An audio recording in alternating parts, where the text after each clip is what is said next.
Hello student, welcome to my YouTube channel Math with Smartness.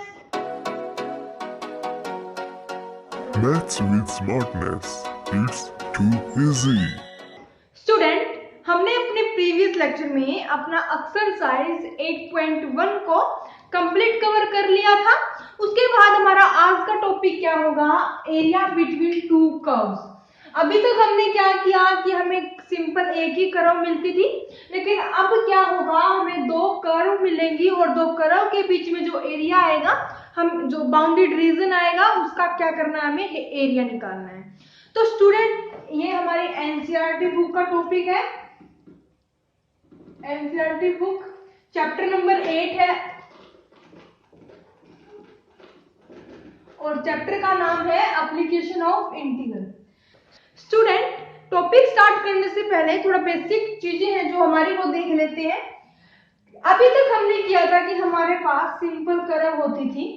हमने किया था कि हमारे पास एक कर्व है, तो हमें क्या करना था, एरिया निकालना था। ये हमारा x इक्वल्स टू a होता था, ये हमारा x इक्वल्स टू b होता था। अगर आपने देखा हो तो, अगर आपने करा हो तो, क्योंकि 8.1 कंप्लीट एक्सरसाइज हमारी इसी के बेसिस पर थी।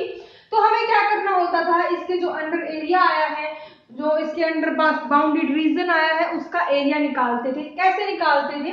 एक स्ट्रिप लेते थे, उसकी जो हमने विड्थ ली वो dx ली, इसका एरिया निकाला, इसका इंटीग्रेशन किया तो ये कंप्लीट एरिया हमारा आता था। तो कुछ ऐसा ही सेम हमारा इसमें होगा, लेकिन डिफरेंट क्या होगा, यहाँ पर कर्व एक थी तो यहाँ पर आ जाएंगी हमारी दो। कैसे कि हमने अपना ले लिया एक्स एक्सिस, वाई एक्सिस। क्या है स्टूडेंट, जो भी हमें मैथ में दिया है, जितना भी इतना कुछ लिखा हुआ है, एक बार दिखा देती हूँ मैं आपको।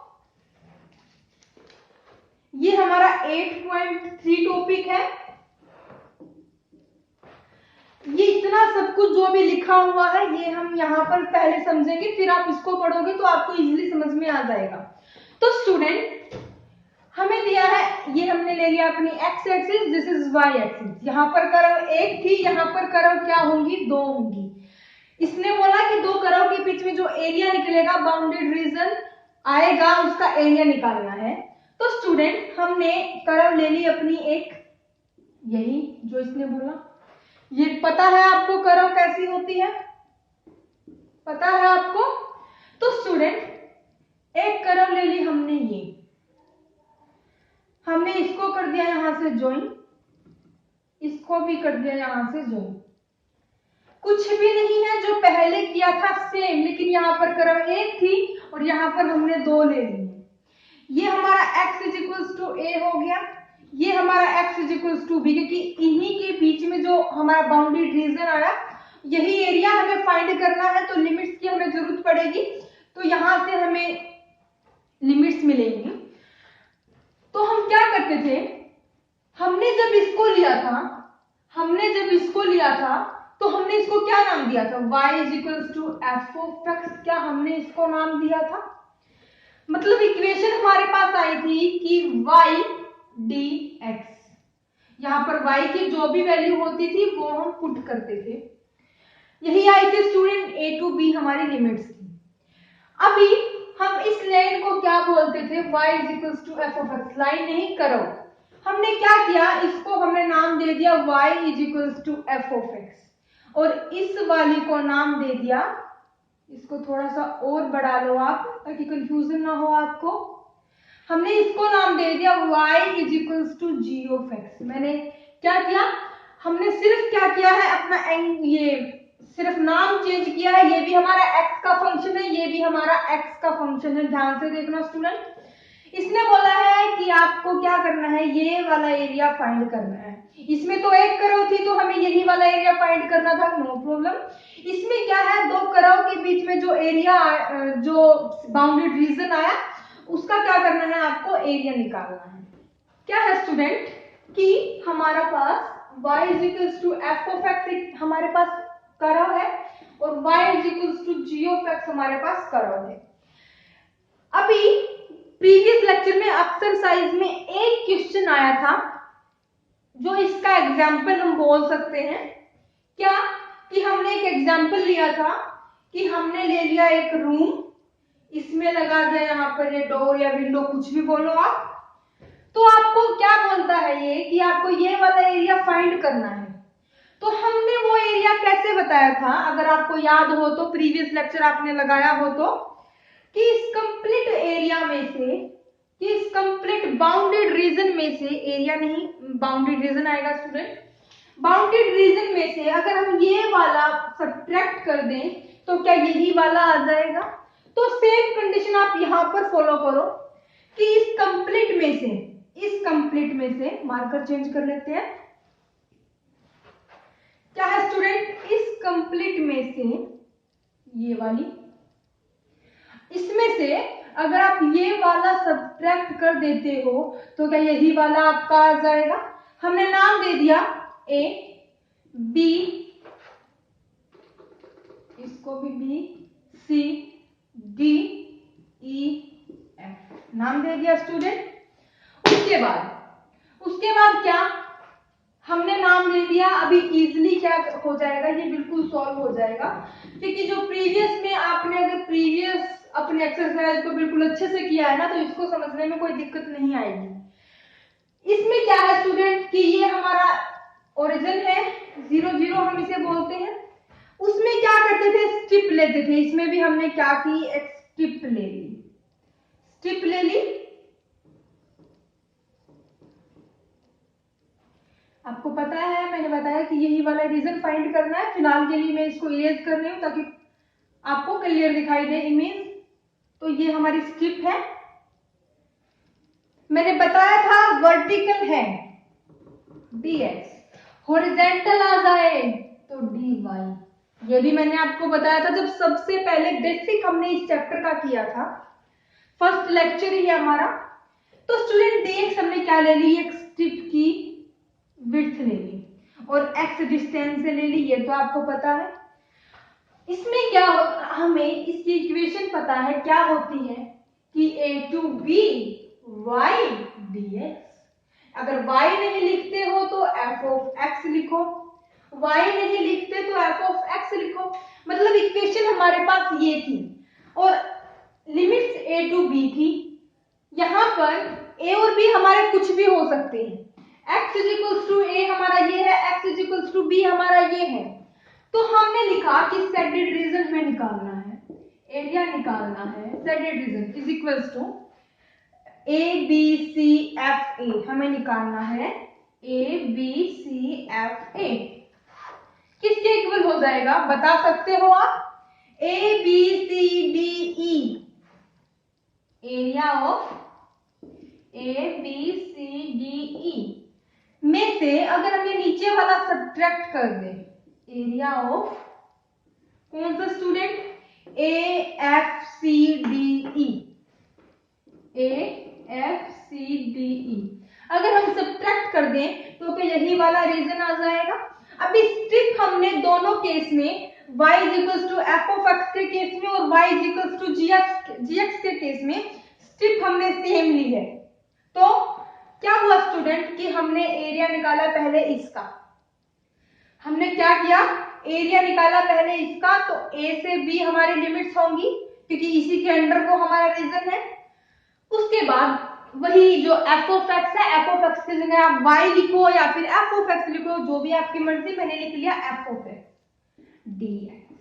मैंने सब्ट्रैक्ट कर दिया a f c d e, area जिसकी कर्व कौन सी आती है इसके अंदर, y is equals to g of x। तो मैंने नाम दे दिया a से b g of x dx। क्या कोई दिक्कत आई यहां से, नहीं आई। तो स्टूडेंट अभी हमने क्या किया, इसको हमने क्या किया, अगर हम यहां पे देखें कि हमारी जो लिमिट्स हैं, ये भी हमारी a से b लिमिट्स है और ये भी हमारी a से b लिमिट्स है, फर्स्ट पॉइंट। सेकेंड पॉइंट क्या कि ये हमारा dx के अंडर आ रहा है, ये भी dx के अंडर आ रहा है। तो क्या हम सब्ट्रैक्ट लगाकर इनको मिक्स कर सकते हैं, कर दिया, क्या हो गया यहां से a से b f of x minus g of x dx। क्या ये इसका फॉर्मूला बन गया। दो कर्व के बीच में हमें एरिया निकालना था, तो क्या इसका ये फॉर्मूला बन गया। ये हमारा क्या है, इंटीग्रैंड है। क्या है स्टूडेंट, ये इंटीग्रैंड है, आपको पता है। इंटीग्रैंड कहां से आया, स्ट्रिप का एरिया, स्ट्रिप का एरिया। ये भी हमारा सेकंड, जो हमारा सेकंड कर्व थी उसके अंदर हमारी स्ट्रिप आएगी सिर्फ इतनी, जी ऑफ एक्स के अंदर हमारी स्ट्रिप इतनी आएगी, और एफ ऑफ एक्स के अंदर हमारी यहां से लेके यहां तक आएगी। स्ट्रिप तो सेम है, तो मतलब हमारा हो गया ये जी ऑफ एक्स डी एक्स। तो यहां से हमने इसको कर दिया कंबाइन। अभी एक और मोस्ट इंपॉर्टेंट पॉइंट स्टूडेंट ध्यान से देखना, जो आपने ये y is equals to F of X ली है, क्या ये इस केस में ये जी ऑफ एक्स से बड़ी नहीं है, क्या इसका एरिया इससे बड़ा नहीं है, जो इसका सेडेड रीजन है वो इससे बड़ा नहीं है। ये तो इतना है कि ए बी सी डी ई ए, ये तो इतना हो गया। उसके बाद जी एक्स है ए एफ सी डी ई, इसका एरिया इतना है। तो क्या हम यहाँ से बोल सकते हैं कि F of X greater than equal G of X. ये इक्वल भी हो सकता है, इक्वल भी हो सकता है, आपकी जो एक्सरसाइज है उसमें आएगा, लेकिन बड़ा तो होगा, छोटा नहीं होगा। क्या हो स्टूडेंट, बड़ा होगा, इक्वल होगा, छोटा नहीं होगा। इतना हो गया, बस यही हमारा लास्ट पॉइंट था, यही हमारा फॉर्मूला था जो हमारा एक्सरसाइज 8.2 में कंप्लीट में यूज होगा। क्योंकि इसमें थोड़ा सा डिफरेंस आया है, पहले हम क्या करते थे, इसको इरेज कर देते हैं क्योंकि इसे हमने देख लिया है। हमने पहले क्या किया था कि हमारे पास एक पैराबोला है और इसमें एक लाइन ले ली, तो ये वाला एरिया फाइंड करना है। मतलब ये कर्व तो हमारी एक ही है, कर्व तो हमारी एक ही है, लेकिन इसमें कर्व आ गई दो, उसके बीच में एरिया फाइंड करना है। वही सेम पॉइंट मैंने पहले भी आपको बताया है कि 8.1 में मैंने जितने भी क्वेश्चंस आपको करवाए हैं, जो उनका बेसिक है वो मैंने आपको सभी क्वेश्चंस का करवाया है। हालांकि मैंने इंटीग्रेशन एक आध सम का नहीं करवाया है, लेकिन बेसिक जो समझने की चीजें हैं वो मैंने आपको उसकी एक्सरसाइज में करवाई है, बेसिक में भी करवाई है। तो स्टूडेंट इसी एक्सरसाइज में जो हम कल स्टार्ट करेंगे, इसमें भी मैं आपको हर क्वेश्चन का हिंट दूंगी। और डायग्राम कैसे बनेगा, ज्यादातर स्टूडेंट कंफ्यूज होते हैं कि डायग्राम कैसे बनेगा, कि हमें नहीं पता ये कर्व कहां से आएगी, इसमें जो सेकंड कर्व आएगी उसका एरिया कैसे निकलेगा, प्लस होगा या माइनस होगा। ये सारी चीजें हम अपने नेक्स्ट लेक्चर में करेंगे। फिलहाल जो हमने बेसिक किया है वो हम एक एग्जाम्पल से समझते हैं, ताकि अगर कुछ भी 1-2% कंफ्यूजन आपके माइंड में रह गया हो तो वो भी हमारा क्लियर हो जाए। क्या लिया स्टूडेंट, एक एग्जाम्पल ले लिया, और एग्जाम्पल भी हमने मैथ से ही ले लिया। फर्स्ट एग्जाम्पल हमने लिया है, find the area of the region bounded by two parabola. Two parabola, जब हमने एक पैराबोला लिया था तो इसमें कर्व थी, ये कर्व टाइप में तो है स्टूडेंट, अभी हमने सर्कल ले लिया तो इसमें भी कर्व नहीं बन रही है। तो इसमें हमारा एक पैराबोला था, अब दो पैराबोला हो गए तो मतलब दो कर्व हो गए। तो कैसे बनेगा इसका,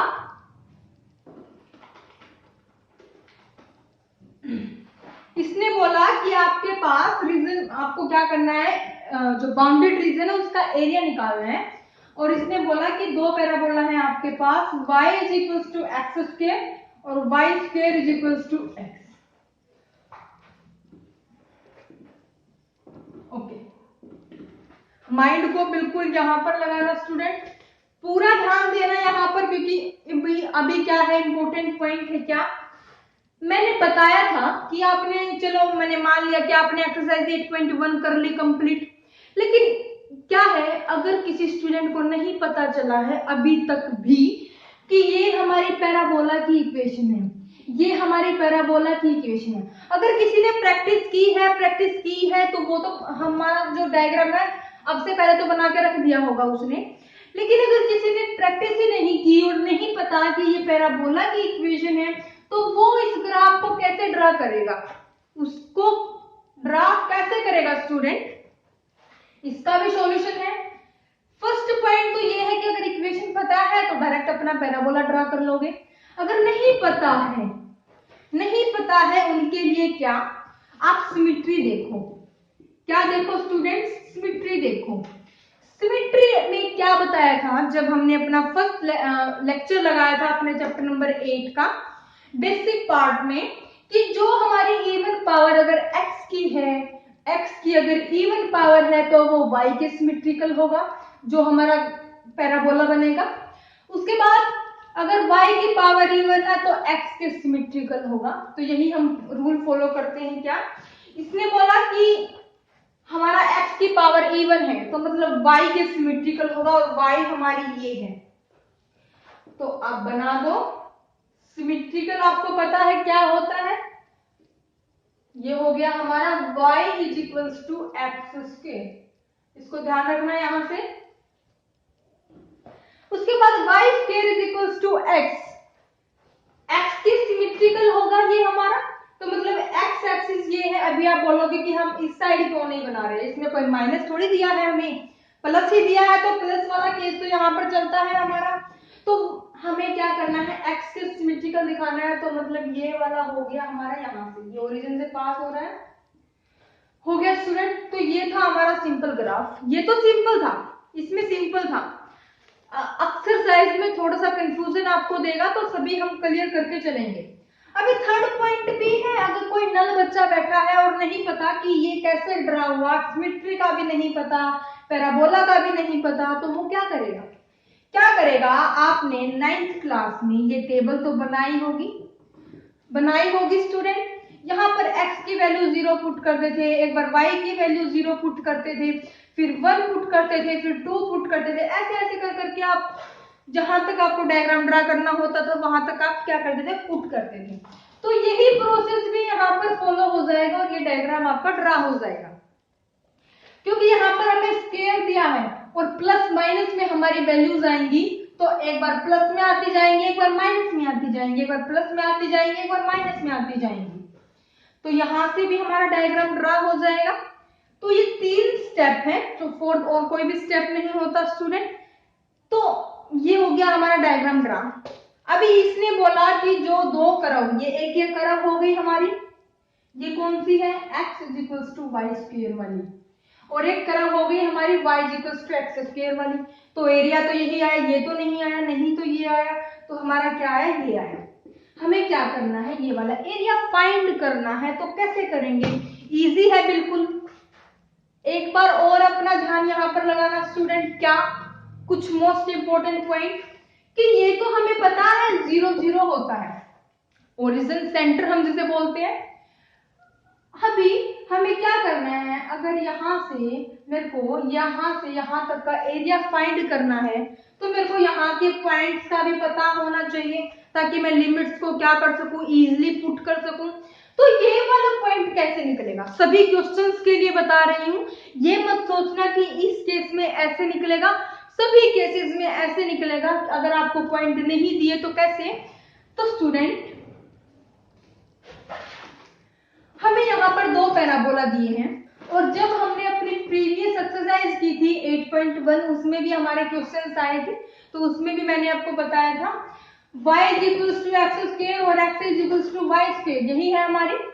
तो हमें क्या करना है, इन दोनों का पॉइंट ऑफ इंटरसेक्शन निकालना है। तो ये दोनों इक्वेशंस का यूज होगा। या तो आप y की वैल्यू एक्स स्क्वायर पुट कर दो, या फिर x की वैल्यू वाई स्क्वायर पुट कर दो। इस इक्वेशन में कुछ भी करो। हमने क्या किया स्टूडेंट, यहाँ पर जो y था एक्स स्क्वायर और x था वाई स्क्वायर, मतलब इज इक्वल्स टू, तो हमने वैल्यूज पुट की, तो हमने लगा लिया कि यहाँ पर जो हमारा y is equals to X square है, ये इसमें पुट कर दिया, मतलब y की वैल्यू इसमें पुट कर दी। तो क्या हो गया, x is equals to X square और होल स्क्वायर हो जाएगा। तो यहां से x की power 4 minus X is equals to 0, X cube X square minus 1 is equals to 0 हो जाएगा स्टूडेंट। तो x की पावर 4 इज इक्वल्स टू 0 और x की power cube is equals to 1। तो यहां से क्या हमारा 1 आ गया, मतलब कि जब हमने यहाँ पर x इज इक्वल्स टू 1 आ गया, और जब एक हमारा आया कि x is equals to 0, okay, जब x इज इक्वल्स टू 0 है, x इज इक्वल्स टू 0 है, तो y भी हमारा 0 आया। जब x इज इक्वल्स टू 1 है, तो y भी हमारा 1 आया। मतलब ये वाले पॉइंट तो हमारे हो गए, ये वाला पॉइंट क्या हो गया, 1 1 हो गया। कोई कंफ्यूजन नहीं है। तो अभी हमारे क्वेश्चन में कुछ भी नहीं बचा, सिर्फ आपको इंटीग्रेशन फॉर्मूला पता होना चाहिए स्टूडेंट। हमने, आप चाहो तो नाम दे दो, हमने बोल दिया ए, बीच में 2 या ना दो, बी सी जी हो गया। तो हमें क्या करना है, सेडेड रीजन निकालना है। सेडेड रीजन किसका, ए बी सी डी। कैसे निकलेगा, इंटीग्रेशन ले लो, x की हम क्या करेंगे, लिमिट्स लेंगे क्योंकि ये x के अलोंग है। तो 0 से 1 हमने लिमिट्स ली, 0 से 1 ये हमारा x होता है, ये हमारा y होता है, ये हमारा x होता है, ये हमारा y होता है। ये नहीं है कि यहाँ से x लेंगे यहाँ से y नहीं, अगर यहाँ से x ले रहे हो तो यहाँ से भी x ही लेना होगा। तो 0 से 1 हो गया। उसके बाद y की वैल्यू आपको पुट करनी है। आपको बताया था क्या कि हमने यहाँ से क्या किया, इसको ज्वाइन कर लिया। यहाँ पर क्या किया, स्ट्रिप ले ली, बिल्कुल भी दिक्कत नहीं आई। स्ट्रिप का हमने विड्थ ले ली dx। तो यहाँ पर ये वाला क्या है हमारा, ये हमने f of x मान लिया और ये हमारे g of x है। तो हमने क्या किया, यहाँ से ये सब्ट्रैक्ट कर दिया। तो हमारा हो गया कि x is equal to Y square था हमारे पास। तो हमें क्या करना है, वही f of x में से g of x क्या करना है, सब्ट्रैक्ट करना है। कर दिया। अभी वैल्यूज आप पुट कर दो। वैल्यूज हमने पुट की तो क्या हो गया, f of x की वैल्यू हमने पुट की तो क्या हो गया student, under the root x minus यहां से हो गया x स्क्वायर dx। अभी आप इसको सॉल्व करोगे तो क्या आपका फाइनल आंसर आ जाएगा, क्योंकि इसका इंटीग्रेशन करोगे तो ये x हाफ है, मतलब x की पावर 1/2 है, तो इसका हो जाएगा x की पावर 3/2 लिमिट्स आपने पुट करनी है, और इसका हो जाएगा x की पावर 3/3।